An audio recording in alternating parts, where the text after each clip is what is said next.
Hi, in this video we're going to be talking about a variety of backup methods you could use to make sure your data is safe and secured. So if you're not backing up your computer, you definitely should be before it's too late, because if it crashes or your hard drive fails and you don't have a backup, then of course everything's going to be lost.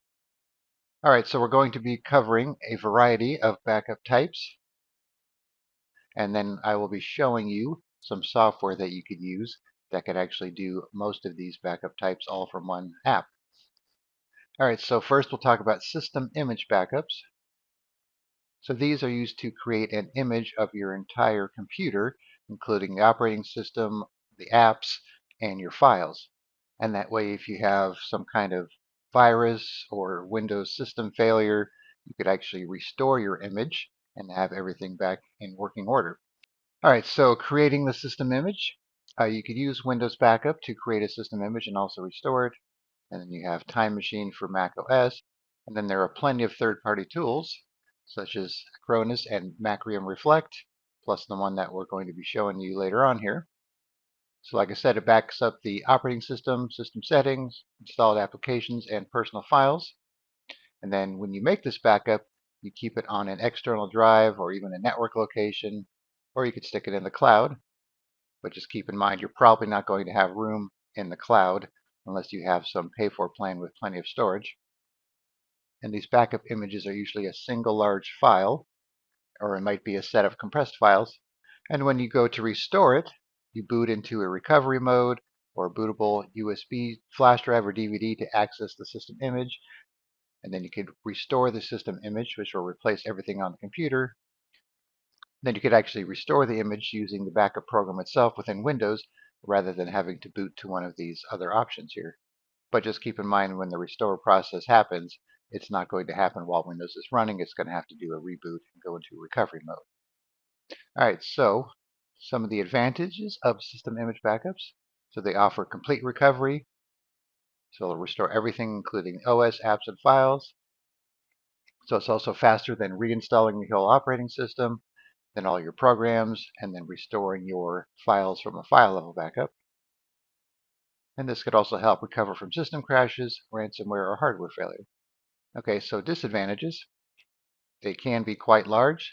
So if you do more than one, you're going to have plenty of space to do so, unless you just overwrite the older backups with the newer backups. For the most part, you can't do selective restore where you restore individual files, but some of these programs will let you mount your backup image and then actually access the files within it. So you could just drag and drop files to the desktop that you need rather than restore the entire image. So that's going to depend on the program. And it's not good for a daily backup solution. It's just for periodic full backups. And one thing that I will note, which is very important as well, is when you make these backups and you go to restore it, everything will be reverted back to the date and time you created the backup. So let's say you made a system image backup 6 months ago, and then you decided to restore it. Anything you did in that 6-month period after you made the backup will be lost. Any files you changed or added, any programs you installed, any Windows updates, and so on. So that's one important thing to keep in mind when doing a system image backup. All right, so now let's talk about file level backups. So this is the type of backup that you definitely should be doing. All right, so file level backups, they scan selected files and folders for changes, and then the files are copied to the backup location, which can be an external drive, cloud storage, or network server. Then you could perform these backups manually, or you could schedule them to run as needed. And then you could have them save multiple versions of files, which will let you restore specific files from a specific date, depending on how you do it. So if you overwrite the existing backup with a new backup each time, you're only going to have that latest version of the files. But if you do multiple versions of the backups, then you could actually go back to specific dates and restore files from those. All right, backup locations. You could back them up to external hard drives, USB drives, network attached storage, to the cloud. You could save them on the network if you have another computer on the network that you have access to. So here are your main backup types. There are other more advanced backup types as well, but these are the main ones that you probably need to be concerned with. All right, so a full backup. This will copy all the files and folders and give you a complete backup. So you always do this first, even if you use one of these. So you make your main full backup, and then after that you could run an incremental backup, which will save only new or changed files since the last backup. So this will reduce your storage usage, and you could actually schedule incremental backups. And then you could also do a differential backup. So this will save changes since the last full backup. That's the key right there. So this balances speed and storage needs. Or if you have plenty of room, you could just do a full backup each time with a different date and not have to worry about these. All right, so advantages of file level backups. They save space by only backing up necessary files because you're not going to back up everything, all your programs and windows. It's just your user files, documents, pictures, music, and so on. Okay, it can offer easier and faster recovery for specific files. So you could actually go in and restore a specific file rather than having to restore everything like you usually do with a system image backup. And then depending how you run your backup, you could have version history and easy file restoration. All right, some limitations. So it does not back up the entire operating system or installed programs like the system image does.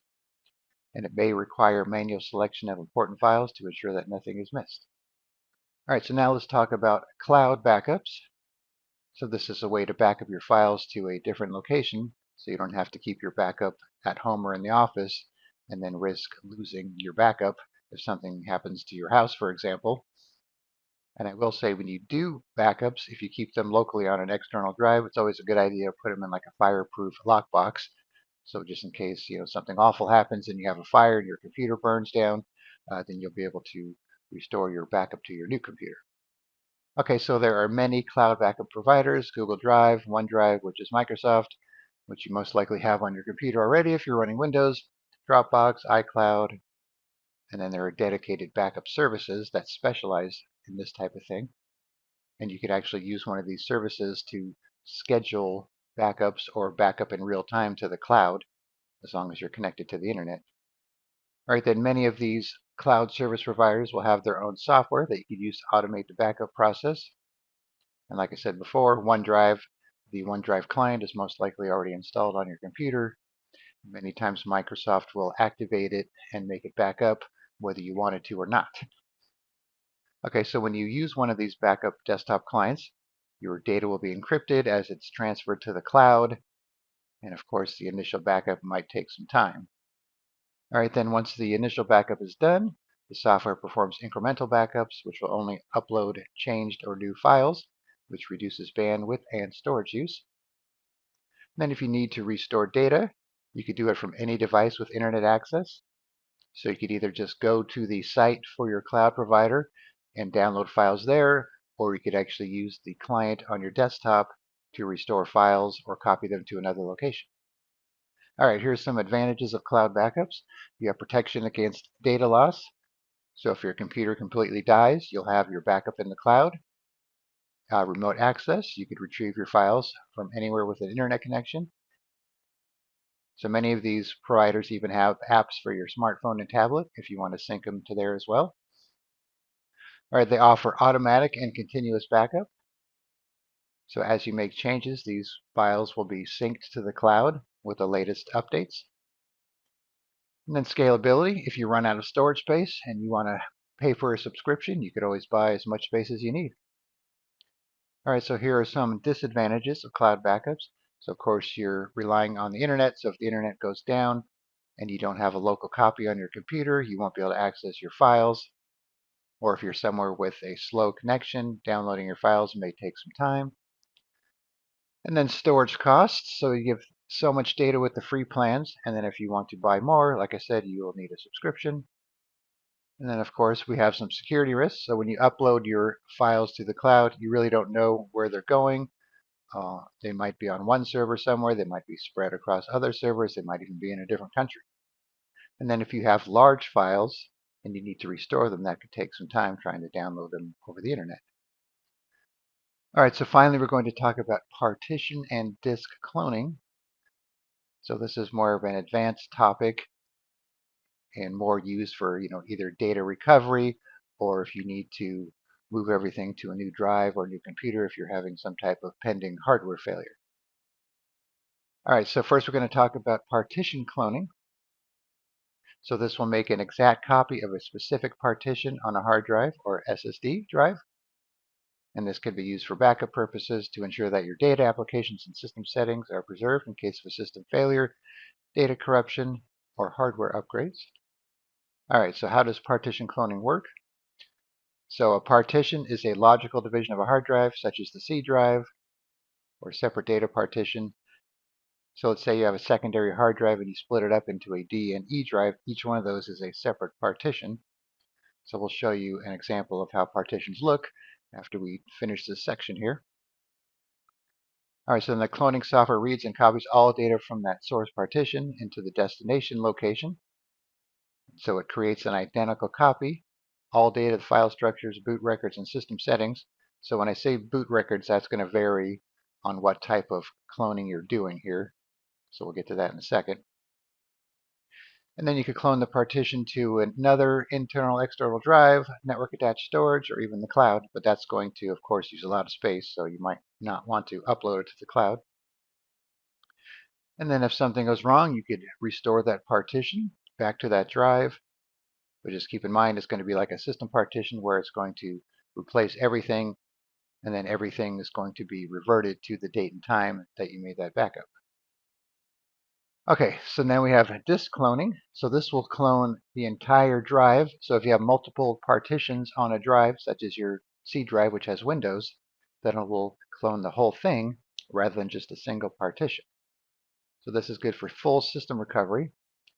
So if you have a drive that fails, you could just put in the clone drive, assuming it's the same type of connection, and then just boot your computer with that. So this is good to clone Windows and all of your apps and files to a separate drive and make it bootable. So this is different than making a system image, which just creates a single file on a destination drive somewhere. This will actually copy the file structure and everything on the drive, make it bootable so you could actually boot your computer with it and run Windows right from the clone drive. But once again, it's only going to be as current as the date you made the clone drive. Right, so we have quick system restoration, reduces downtime by restoring the system to its previous state. And it's also good if you're going to a new or faster or larger drive. You could just copy everything over to it and then swap out the drive, and you'll have your upgraded hard drive with everything ready to go. And it also comes in handy for disaster recovery. All right, so now I'm going to show you a free tool you could use to do most of these types of backups. All right, so before I show you the tool here, we're going to go into disk management.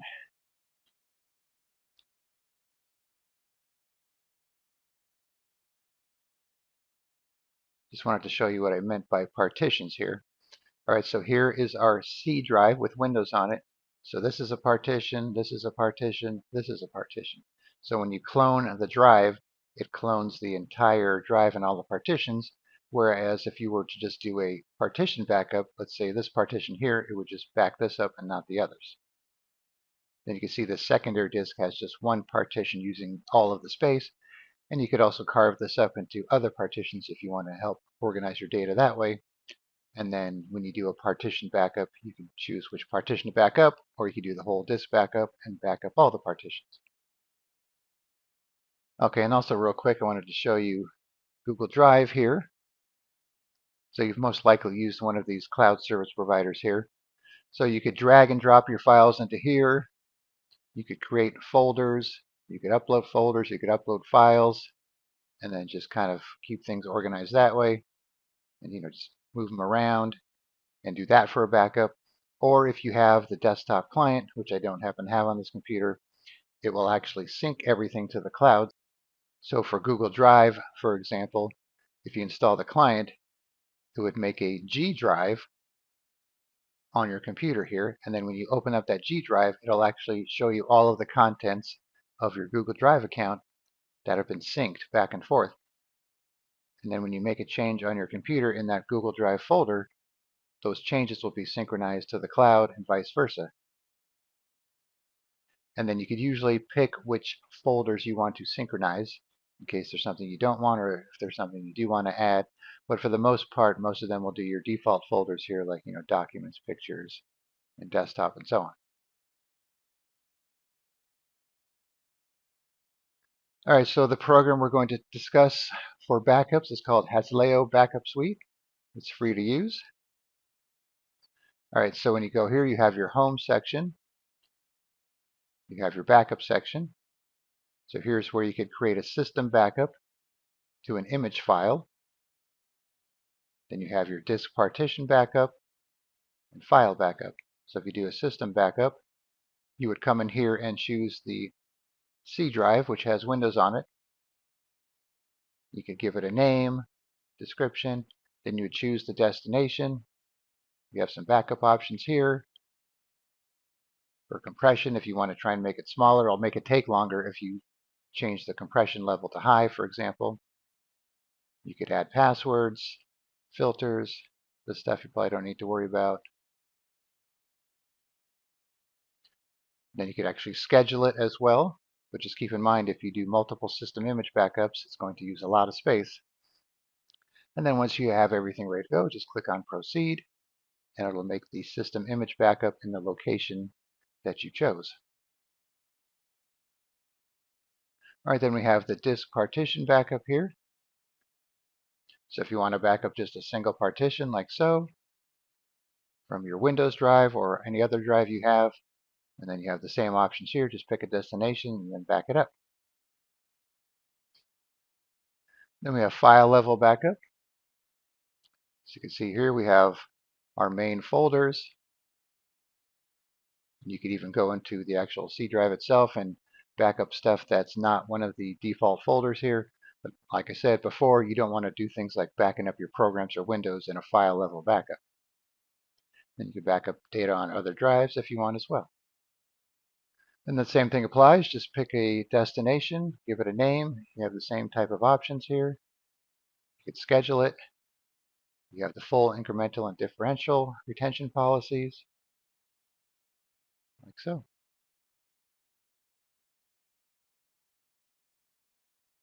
And then here we have the restore feature. So once you have some jobs, you could select a task to restore. Or if you want to browse the image to restore, you can do this as well. So once you create jobs, they'll be saved as tasks. But if for some reason you have another image they did on another computer with the same program, you could browse to that image file and then restore it. All right, now we have the cloning options. So here's the system clone. So this is what you use if you want to make a bootable system clone of everything. So if you want to copy everything to a drive, make it bootable so you could just swap it out and boot your computer with that other drive. This is what you would do. Here's where you come if you just want to copy the whole disk with all the partitions, but not necessarily make it bootable, just a copy. And then here's the partition clone. And this program also has some tools here. So you could create an emergency disk, which is what you would boot to restore your image. So let's say you have your backup image, but you can't get into Windows. You could boot to this emergency disk, restore your backup, and then have Windows working again. And then we have this option here where you could actually create a boot menu. So when you turn on your computer, you'll have the option to restore your backup. And then this guy here is where you could mount your system image backups. So if you want to view the contents of a backup image and maybe take some files out of it without having to restore the whole image, you can do that from here. And we have some videos on how this tool works for doing various types of backups and cloning. So I'll put that in the description in case you want to check out some of those. All right, so there is your high-level overview of various backup methods. So hopefully it makes sense. So like I said before, just make sure you do some type of backup. I recommend the file level backup for sure. And then if you want to do one of these other types for additional options, you could do that as well. All right, thanks for watching, and be sure to subscribe.